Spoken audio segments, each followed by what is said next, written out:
25일에 제가 퇴행성 관절염 때문에 양쪽 무릎 수술을 하고 고양시에 있는 한 상담센터에 한 달 동안 머물러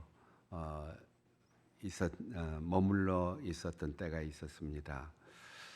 10월 말에 수술을 하고 11월 초에 이제 막 걸음마를 시작하면서 지팡이를 짚고 산책을 나섰습니다.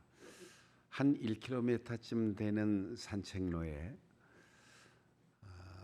모퉁이를 돌아서는데 이상기온으로 날씨가 푹하다고는 하지만 제법 쌀쌀한 날씨에 진달래 나무 한 가지에 진달래 꽃이 4-5송이가 활짝 피었어요. 얼마나 예쁘고 얼마나 신기할까요? 이제 곧 봄이 올 텐데 봄에 피는 개나리, 진달래, 그리고 목련, 많지 않아도 1-2송이씩 필 때 얼었던 땅이 녹고 마음도 풀리고 희망이 넘칩니다. 그런데 쌀쌀한 초겨울에 핀 진달래는 그 색깔이 아무리 화려해도 왠지 애처롭고 왠지 불쌍한 생각이 들었습니다. 아이고, 철없는 것, 때도 모르고 겨울을 지나야 되는데 따뜻하다고 성급하게 이 초겨울에 꽃을 피다니. 며칠 후에 된소리가 내리면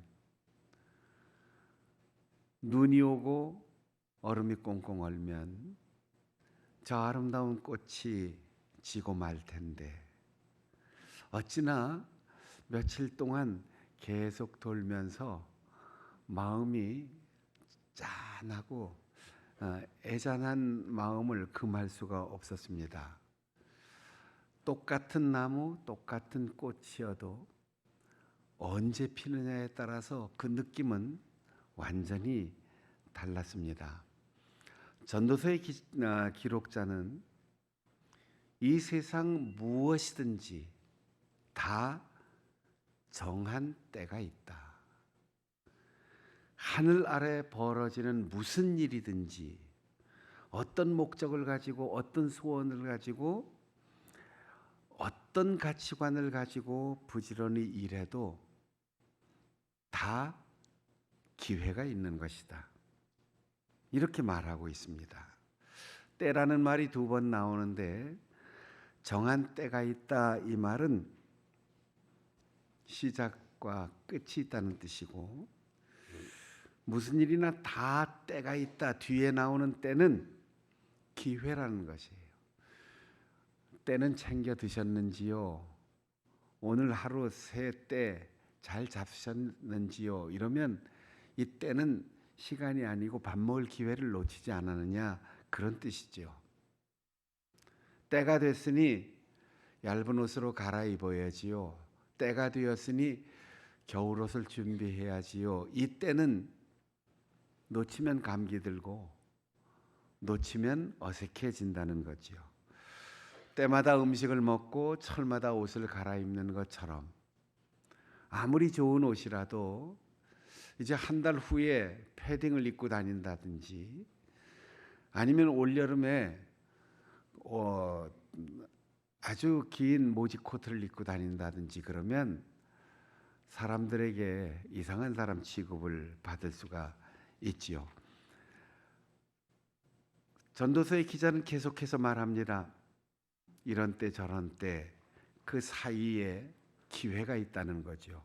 날 때가 있고 죽을 때가 있고 심을 때가 있고 심은 것을 뽑을 때가 있고 죽일 때가 있고 치료할 때가 있고 헐 때가 있고 세울 때가 있다고 말입니다. 울 때가 있고 웃을 때가 있으면 슬퍼할 때가 있고 춤을 출 때도 있는데 그 기회를 놓치거나 그 분위기를 모르는 사람들을 향해서 주님께서는 이렇게 말씀하셨습니다. 이 세대의 사람들을 무엇으로 비유할까? 악기를 울려도 노래할 줄 모르는 사람들, 춤출 줄 모르는 사람들, 사람이 죽어서 곡을 하는데 옆에서 눈물 한 방울 흘릴 줄 모르는 사람들. 이 시대가 그런 시대가 아니냐, 이렇게 말씀하시면서 공감할 줄 모르고 소통되지 않는 사회를 향하여 통탄하셨습니다. 돌을 던져버릴 때가 있고 그 버렸던 돌을 다시 거둘 때가 있다. 안을 때가 있고 아무리 사랑스러워도 않는 것을 멀리할 때가 있다고 하였습니다. 제가 어릴 때 생각해 보면 요즘은 젖 먹이는 엄마들이 별로 많지 않지요. 출산하면서 항생제를 쓰니까 젖이 나오지도 않고 또 몸매를 잘 관리하려고 일부러 젖을 먹이지 않는 사람들도 있어요. 그러나 사람은 자연스럽게 그리고 원래부터 아기는 엄마의 젖을 먹고 살게 돼 있는데 아기가 아무리 예뻐도 아무리 사랑스럽고 뭘 더 주고 싶어도 한 1년쯤 돌 지나면 더 이상 젖을 먹일 수가 없습니다. 영양가도 없어요. 그리고 다음 그 동생을 보기 위해서는 반드시 젖을 떼야 됩니다. 그런데 젖떼는 일이 얼마나 애처롭습니까? 안아줄 때는 좋았는데 이젠 그만하고 젖뗄 때 아이는 계속 칭얼거리지요. 그래서 엄마는 빨간 상처에다가 바르는 머키롬을 바르고 엄마 젖이 아파서 먹일 수가 없어. 그래도 때를 쓰면 거기에다가 쓴 약을 바르고 한번 먹어봐. 그리고는 아이를 골탕 먹이기도 합니다. 우리는 늘 안아주는 것이 좋다고 생각하지만 안아주고 싶은 마음도 절제하고 밀어낼 때가 있어요. 찢을 때가 있고 꿰맬 때가 있습니다. 아무리 좋은 천이라도 찢어야만 우리를 멋지게 하고 우리를 생활 속에서 편리하게 하는 옷을 기울 수가 있습니다. 잠잠할 때가 있고 말할 때가 있고 사랑할 때가 있고 미워할 때가 있으며 전쟁할 때가 있고 평화할 때가 있다 하였습니다. 전도자가 왜 이렇게 극단적인 상반되는 사태, 그 때를 비교하여 나열했을까요? 9절에 보면 사람이 애쓴다고 해서 이런 때 저런 때 이런 일에 무슨 보탬이 될 수 있을까? 그 일에 내가 주체가 되어서 이 때를 내가 잘 활용한다고 애를 써본들 결국 하나님이 하시는 일에 내가 무슨 유익이 있고 무슨 뛰어난 재주를 가졌다고 자랑할 수 있을까? 때가 있는 것 하나님이 정하신 것이고 기회는 하나님이 주신 것인데 우리가 애쓴다고 해서 아무것도 더 보태거나 뺄 수 없는 우리의 인생의 신비를 하나님이 하시는 일이다. 이걸 깨닫는 것이 전도자가 평생을 살아온 지혜라는 것입니다. 그러면서 10절에 내가 보았다. 무엇을 보았느냐 하면 인생들에게 노고를 주사 애쓰게 하신 것. 사람들은 땀 흘리지 않고 손에 물 묻히지 않고 흙 묻히지 않고 그리고 남보다 덜 일하고 더 많이 벌고 싶어 하는 것이 인지상정이에요. 누구든지 더운 여름철에 햇빛에 나가지 않고 곱게 살고 싶어 해요. 요즘 사람들은 흙을 만지는 것을 마치 오염되는 것처럼 생각하고 눈이 오면 재난이라고 생각합니다.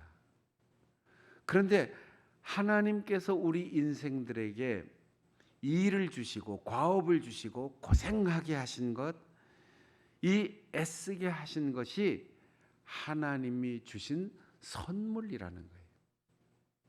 요즘 우리 주변에 문제가 일어나고 가정 파탄이 일어나고 건실하게 살던 사람들이 하루아침에 무너지는 이유가 뭡니까?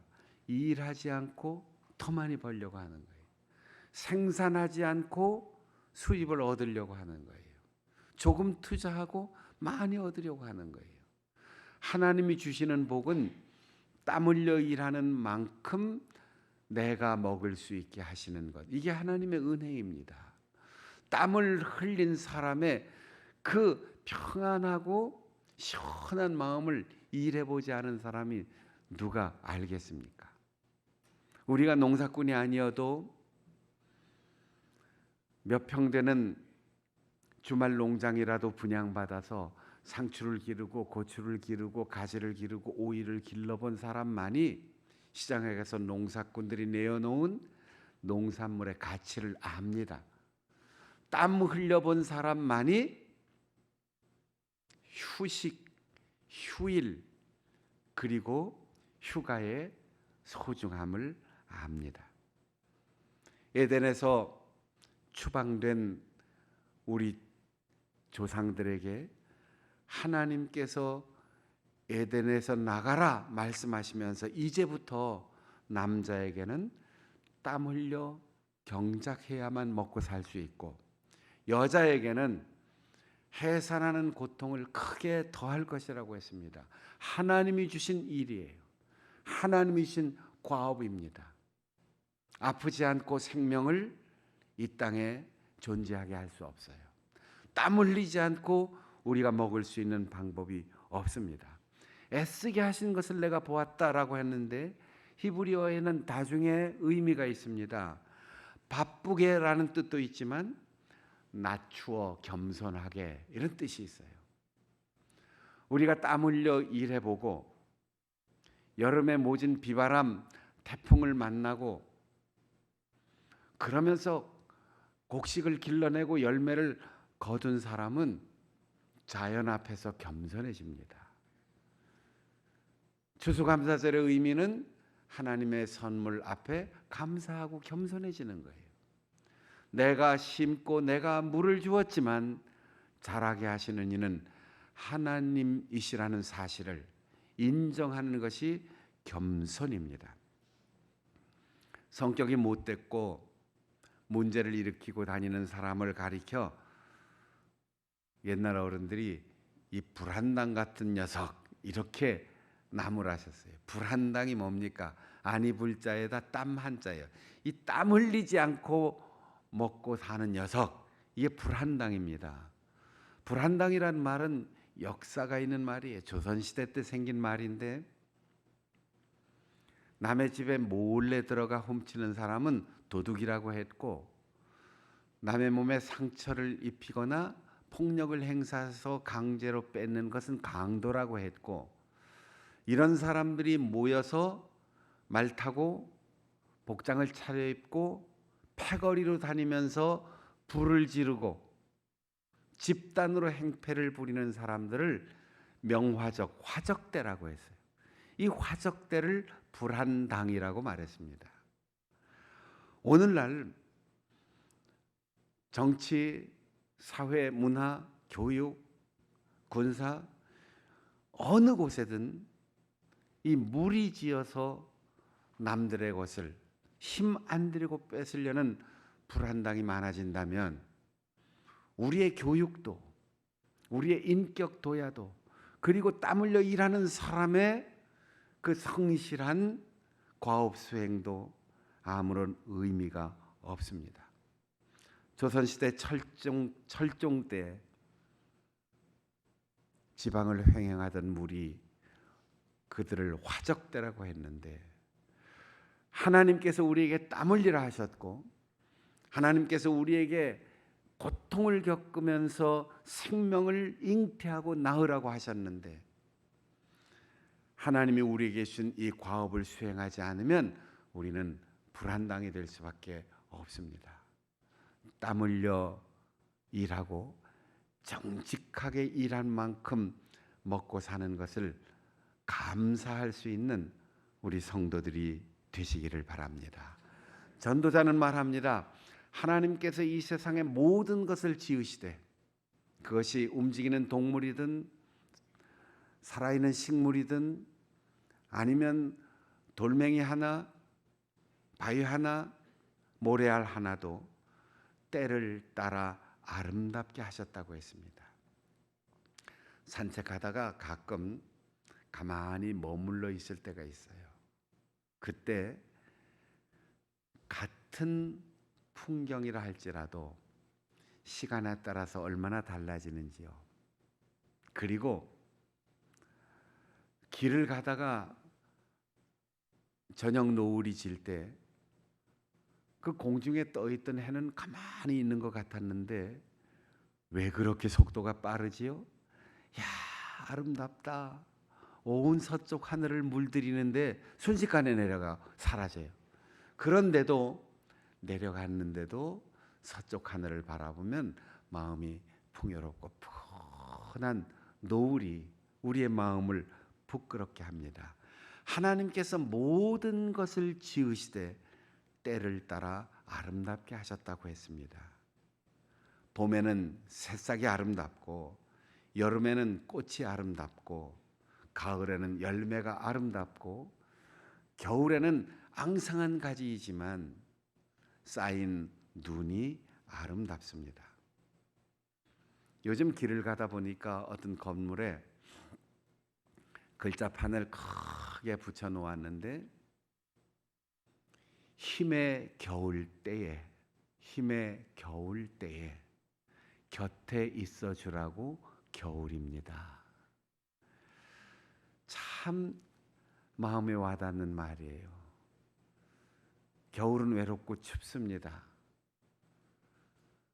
겨울은 왠지 인색해집니다. 그런데 곁에 있는 사람이 있다면 힘겨운 일도 거뜬히 감당해낼 수 있고 추위도 함께 녹여낼 수 있는 것 같습니다. 이때는 기회입니다. 지금 놓치면 다시 행동할 수 없기 때문입니다. 때를 따라 아름답게, 이 아름답게는 사람의 쌍꺼풀을 얘기하는 게 아니에요. 머리카락의 풍성함이나 피부의 희고 검음을 얘기하는 게 아닙니다. 신장의 길이나 몸무게를 얘기하는 게 아니에요. 겉모양이 화려한 것이나 준수한 모습이 아니라 매력이 있는 사람. 아, 저 사람은 참 아름답게 말한다. 아름답게 살아간다. 아름답게 재구실한다. 저 사람을 만나면 왠지 마음이 푸근하다. 이렇게 여러분 봄에 피는 진달래가 무슨 말을 하던가요? 봄에 온 산을 물들이는 개나리나 철쭉이 뭐라고 말하던가요?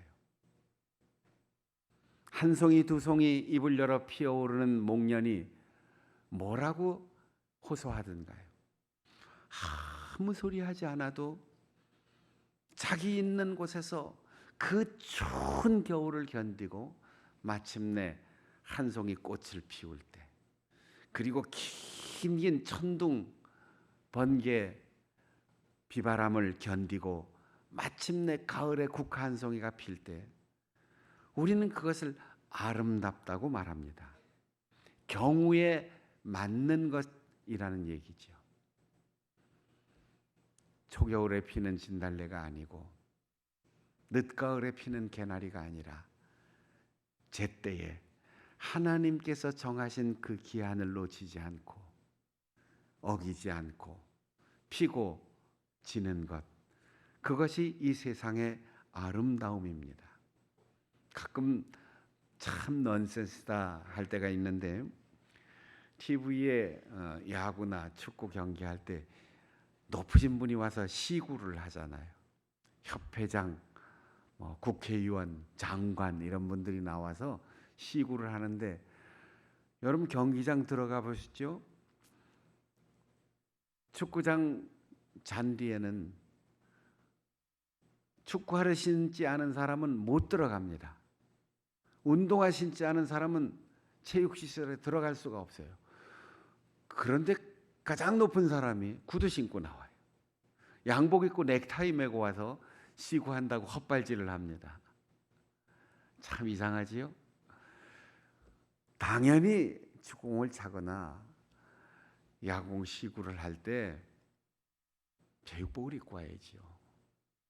아무리 아름다운 몸매라도 미니스커트 입고 나와서 던지는 이상한 풍경, 구두를 신고 나와서 공을 차는 이상한 풍경, 이거 참 어울리지 않는데, 하나님이 만드신 세상은 어디에 무엇이 있든지 다 때를 따라 아름답게 하셨다고 했어요. 그러니까 우리는 때를 어기거나 장소를 옮기거나 이런 일에 하나님의 섭리를 거스르지 않을까 늘 조심해야 합니다. 때를 따라 아름답게 하셨고 사람에게 영원을 사모하는 마음을 주셨다고 했어요. 사모하는 마음. 제가 청바지를 입고 처음 기타를 배우고 뻥과제를 먹을 때 아주 즐겨 부르던 노래가 있어요. 그림자 지고 별 반짝이면 더욱 그리운 나의 맘, 세상 사람이 뭐라 해도 그대 없이 난 못 살겠네. 사모하는 나의 마음 그대에게 보여주고 애태우는 나의 마음 그대에게 밝혀주리.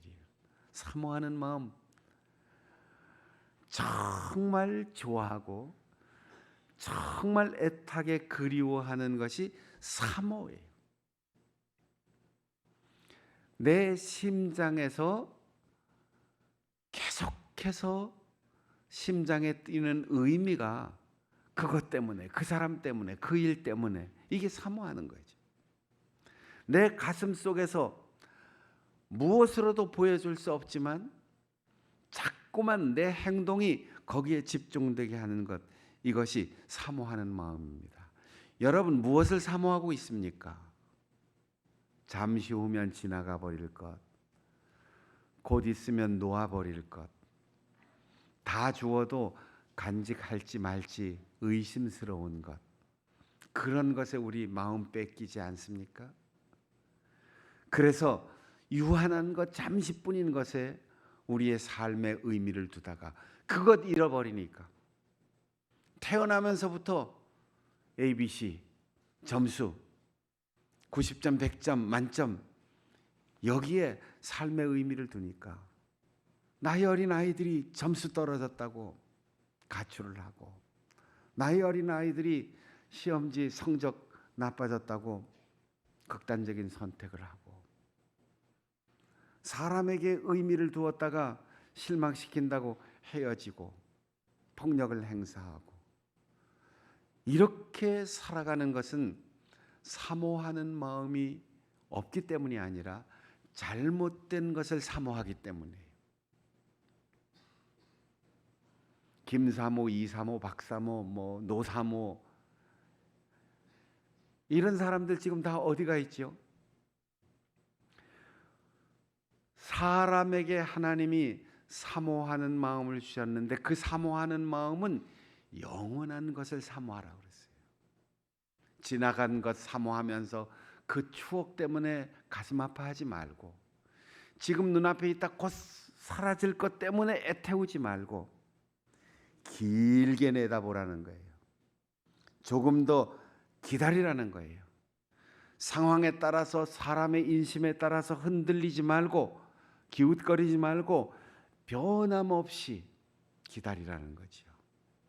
그래서 영원한 새 하늘과 새 땅에서 하나님과 함께 길이 살 소망, 이것이 우리가 목숨을 걸고 내 심장을 뛰게 하는 삶의 의미여야 한다는 것입니다. 그러나 하나님이 처음부터 끝까지 하나님이 정하신 기한, 하나님이 주신 기회, 알파와 오메가 되시는 주님, 그분 하시는 일을 우리는 측량할 수 없다고 했습니다. 좋은가? 내가 측량할 때는 이익이라고 생각했는데 지나가 보니까 손해였고, 손해 본 것인가? 가슴 아프다, 억울하다, 서운하다, 눈물 난다. 그것이 나를 사랑하시는 하나님의 은혜의 선물을 주시는 전주곡일 줄을 누가 알겠습니까? 그러니 우리는 말씀을 사모하고 예배하고 기도하며 살아야 합니다. 우리가 예측할 수 있고 우리가 계획한 대로 될 수 있고 내가 계산한 대로 결과가 나온다면 우리가 무엇 때문에 성경을 읽고 무엇 때문에 그 말씀을 듣고 무엇 때문에 희생하고 무엇 때문에 기도하고 무엇 때문에 주님의 이름을 부르겠습니까? 측량할 수 없는 하나님의 신비 앞에서 우리는 입을 다물고 무릎을 꿇고 두 손을 모을 수밖에 없습니다. 지금 내가 보기엔 추한 것 같아도, 지금 내가 보기에는 아픔인 것 같아도 하나님이 아름답게 하십니다. 지금 내 앞에 있는 것은 영원하지 않습니다. 오직 하나님을 향하여 열정을 가지고 내 인생의 모든 것을 들여 헌신한 아름다운 사역의 결과, 헌신의 결과만이 영원한 것입니다. 우리 서로를 바라보면서 격려해 주십시다. 하나님이 아름답게 하십니다. 참 아름답습니다. 영원을 사모합시다. 하나님만이 영원하십니다. 우리 장춘간 교회 모든 성도 여러분들의 삶을 하나님께서 아름답게 하시고 여러분의 마음속에 세상의 모든 것 내려놓고 영원한 것을 사모하며 살아갈 수 있는 우리 모든 성도들이 되시기를 바랍니다. 화면을 보면서 공동기도 드리겠습니다. 하나님의 섭리를